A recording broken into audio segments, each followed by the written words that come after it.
I can only see from that belief system, that programming, and the programming will tell me what to see. So then let's say you're that Mormon and you have this spiritual woman come along that's very free and she's very connected and there's no limitations, there's no rules or boundaries that say what she can have or what she has to do to earn that love.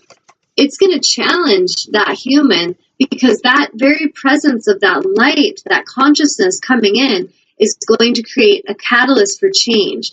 In my soul, I know this is what I've done with many humans. There are people, in the last 2 days, I've had dreams where one of the dreams it was kind of strange. I shot into this yoga studio and I just went with my beloved to experience a sound bath with crystal bowls, and it was amazing. And it was this beautiful experience. Well, in my dream that night, my car went crashing through the wall of this yoga studio and I couldn't stop it. And I felt so apologetic, like, I am so sorry if my vehicle kind of disrupted any of you. And literally it was a vehicle, which was interesting because I really feel it was symbolic of our own light body, our own vehicle. And in the vision, in my dream, my headlights were on really bright and they were shining in the room. And there were people I could sense very judgmental. I could just pick up on their emotional body, and they were judgmental and they were angry that how dare her show up in here in this way, and lights too bright. And I immediately in the dream was like, oh, I need to dim my lights. I'm so sorry. And when I woke up in the morning, I was processing that. And I was like, you know what? No, I am done. I am so done dimming my light for people who can't handle truth. I am so done with trying to tweak myself. Let me dress for them. Let me act the way they need me to act. Let me turn my light down a little bit. Let me turn down my happiness a little bit so I can match you vibrationally and be a little more depressed with you. I am done with that, because that is not what makes that is not what brings Tanya Lovejoy.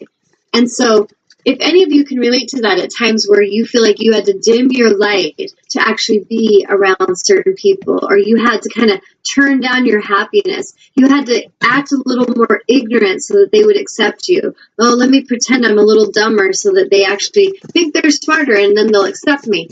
This is so not fun, and it doesn't feel good, and that is programming. And this is part of what in my dream I realized after that sound bath, which was very vibrational. The frequencies of those crystal bowls created a lot of vibrational frequency shifts in me and in everyone there. And I feel like that was the gift that experience brought me. Was in my dream state, I was being shown how I immediately, out of like a reactive place, wanted to adjust my light and dim it so that I didn't intimidate others. I didn't cause them to feel uncomfortable with my presence. That is what I was clearing from my program. So if we're very present with our dreams and we're paying attention to them, and if we're really focused on our inner work, we can do this on our own, because I do this on my own. So I'm not trying to at all let anybody out there think that you can't do this on your own. You absolutely can. However, many of you, because you're not very disciplined and you're not very conscious of it, you might need help with a healer or a guide or a mentor, a beloved, whatever it is that you need, you'll call that in. And so sometimes us being in a state of receptivity to allow others to help us can be really beneficial.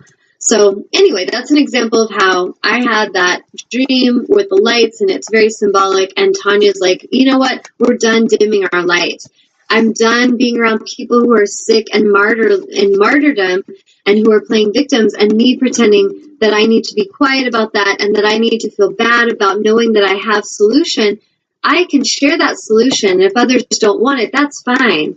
But I don't need to feel like something's wrong with me for knowing how there is a solution. And I feel like that's something we each have to get comfortable with. It's like the Marianne Williamson quote about, it's not our fears. Our greatest fear is not our weakness, it's our power. And I feel like that is so true. So many of us are terrified of taking back our power. It is so easy to be a victim. It's not comfortable, but it's like the easy path. It requires nothing of us. It requires no work, no awareness, no consciousness. Hey, that's kind of easy. I'll just be a victim and blame everybody else for all my problems. Somebody comes along and tries to enlighten me and help me. Oh, let's blame her too. It's really crazy. And if that, is it really serving our evolution, or is it actually keeping us stuck? And if anything, every bit of help that comes along, we're pushing it away. And it's because we cannot see beyond our own belief system. So I'm going to take a little pause and see if anybody has anything they'd like to share on that. And then I want to read something else to you. So anything coming in, Amnon? No, that's it. Okay. So if anybody wants to write in, you can share any kind of, maybe you've had these experiences, maybe you're aware of what I'm talking about with the implanting or programming, or maybe you just think I'm completely mad and you want to challenge me. Bring it. Look, whatever you want to say, I'm here to listen. So the next thing I was going to share, this guy on Facebook, he shares a lot of very insightful things connected with DNA and awareness, galactic guides, taking back our power, and he shared some things, and he just shared this contract of revocation, which I thought was so beautifully synchronistic after what I knew I was going to talk about on the show. So I'm going to read this to you, and if it feels like it resonates with you in reading, just affirm this within yourself, that you are also calling back your power, you are also agreeing to this contract within yourself. But what it is it says contract revocation. I call to all spiritual contracts that exist in my past, present, and future beings, selves and existence in this dimension and time stream, and all the time streams above and below the Earth-centric sine wave of coexistence. At this exact moment, in the ever-present co-creative moment, I summon all DNA lineage ancestors to create a unified, proper spiritual court of equity, so I may find remedy and resolve with all contracts that have been inserted fine print during the pre-birth, birth, and puberty process. I call forth the proper spiritual court of equity to hear my decree of contract removal. I call forth all ancestors of all soul relations to hold space in the spiritual court of equity. I call to Earth Mother and all her light denizens with all inner and outer space to come forward and occupy the spiritual court of equity. O great mystery, who is the source of all power, I call to you. Come with your sacred synchronicity so all beings may hold space with unity consciousness. I call to Great Spirit who lives within you, the power of the earth manifested. I call to your wisdom in this I am moment. Bless me as I walk this sacred soil. Bless me as I breathe your sacred air. Bless me as I warm myself with sacred fire. Bless me with your sacred waters of life. Bless me as I learn to walk with personal power and responsibility. Today I travel the great unknown. Grant me the wisdom to be humble. Grant me the wisdom to love. Grant me the wisdom to love even when love is not returned. And that's a big one. A lot of us, as we're, awakening and ascending, we know that we are love, and we've done our inner work and we have self-love. But often we are in that state of ascended mastery where we're giving love and we are embodying love, but love is being withheld. I feel like this, I watched the movie Risen with my beloved last night, and it's about Christ when he rises from the dead and all of what happens after his death. And, you think of a soul like his that was absolutely a galactic alien avatar that had come to the planet to awaken consciousness and to encourage humans to come into a state of unity consciousness. And yet he was such pure love, and he was generous and gracious and positive and happy and playful and all these things that I totally relate to because that's how I live my life. Yeah.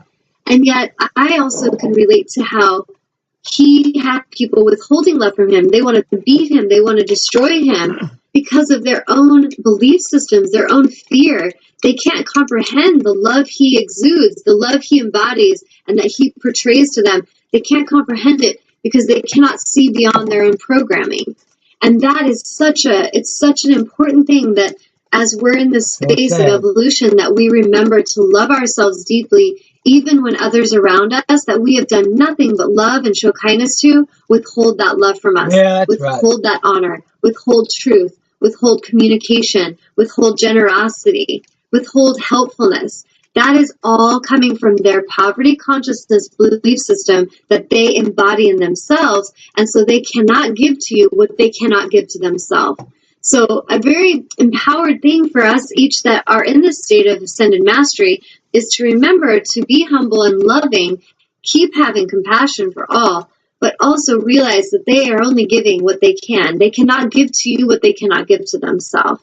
And so it's a big test for us to stay in our alignment, to stay in our sacred space of love and unconditional love, and to know that our love and our guides are going to protect us and take care of us and provide for us, even when humans around us try to show us the opposite and try to withhold love, withhold honor. That is just where they are in their own understanding of consciousness. So let's see, where did I leave off on? Blah, blah, blah. Okay, grant me the knowledge to balance my way of being so I may heal my body, heal my family, my tribe, my nation, and our Mother Earth. That's a huge one. Grant me the knowledge to balance my way of being. Self-realization, self-empowerment. This is self-responsibility. And in order for us to graduate from being a victim, which is calling nothing from us, we just lay around and hope the world works things out and we take people, to come into this place of self-realization where we do not manipulate others, we do not miscommunicate, we speak truth, we show honor, we love ourselves, we love others, and we are responsible for our own creations. If we've created something, we are responsible for that. If we give a commitment to something, we're responsible for that. We show up for ourselves and we have accountability and integrity. It's actually such a huge blessing for self. So it's not that we're doing that for others because, they need it from us, even though that will serve the whole. But this is for self. When I have self-realization, when I am self-responsible and self-loving, and I have integrity and accountability, I feel good. When I is outward and I say things that I don't really mean to fulfill, I say things but I don't honor them, I have no integrity, no accountability, I suffer because I don't even trust myself.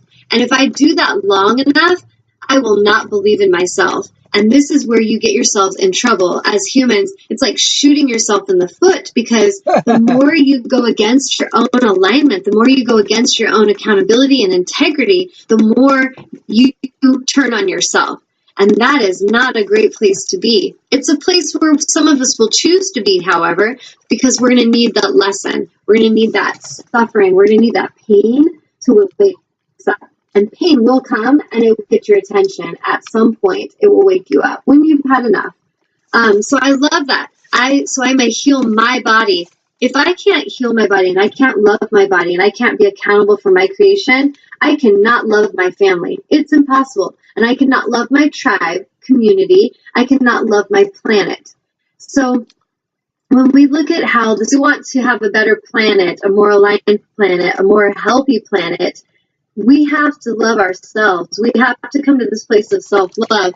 And when I was showing the last two shows, the spiritual alchemy, and then I think the last one was the importance of self-love, this is very important stuff for all of us. Each of us, all the things I shared about inner child work, it is so vital, so important. Because if you haven't done that inner child work, you are running from the program. It's just reactively creating from a program. And your inner child, the inner child or unconscious aspects of yourself, unaddressed, will continue to create. And you're on that karmic wheel spinning, just creating the same situations again and again. So if we can have the consciousness to jump off the wheel, we can become self-realized. And this is where we take our power back. We start to clear these programs. We start to be more aware of the movie, and we navigate and we create in our power from our higher self instead of from a wounded child that's unconsciously creating. We start to create very consciously, which changes everything. So we have to start by loving ourselves, loving our own body and caring for it, really caring for our mind, what we put into it, caring for our family and really how we treat our family. If we don't love ourselves, we're probably not very tuned into how we're treating other people. We're all about ourselves because our wounded child's running the show. So we're probably thinking what all of them should be doing for me because we aren't doing anything for me. So if I want my life to be better, I need to do for me. I need to love me. And then